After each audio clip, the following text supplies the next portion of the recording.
नमस्कार मंडळी, मी अंबिका स्वागत करते तुम्हा सर्वांचं होम टेस्ट विथ अंबिका या यूट्यूब चॅनलवर.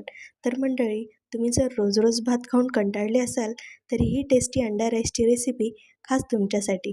तर सर्वात आधी मी इथं 5 ते 6 लसणाच्या पाकळ्या, 1 चमचा लाल तिखट, अर्धा टीस्पून जिरं आणि 5 ते 6 कढीपत्त्याची पानं खलबत्त्यात ठेचून घेतली आहे. त्यानंतर आपण इथे 1 कांदा आणि 2 हिरव्या मिरच्या कापून घेतल्या आहेत. त्यानंतर मी इथं कढईमध्ये तेल टाकून घेतलं आहे. त्यात आपण चिरलेला कांदा टाकून घ्यायचा आहे. कांदा चांगल्या प्रकारे परतवून घ्यायचा आहे. कांदा परतल्यानंतर त्यात आपण लगेच हिरवी मिरची टाकून घ्यायची, तेही चांगल्या प्रकारे परतून घ्यायची. त्यानंतर आपण ह्यात वाटून घेतलेलं लसणाचं वाटण टाकून घ्यायचं आहे. लसणाला पण चांगल्या प्रकारे परतून घ्यायचं आहे. मग आपण ह्यात लगेच 2 अंडे फोडून टाकायचे आहेत.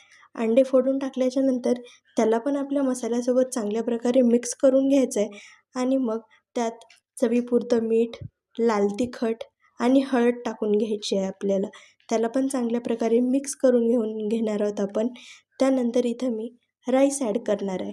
राईस ॲड करून चांगल्या प्रकारे मिक्स करायचं आहे आणि सगळ्यात शेवटी कोथिंबीर टाकून आपला अंडा राईस गरमागरम सर्व करायचा आहे. तुम्ही हा अंडा राईस आमलेट आणि कांद्यासोबत एन्जॉय करू शकता.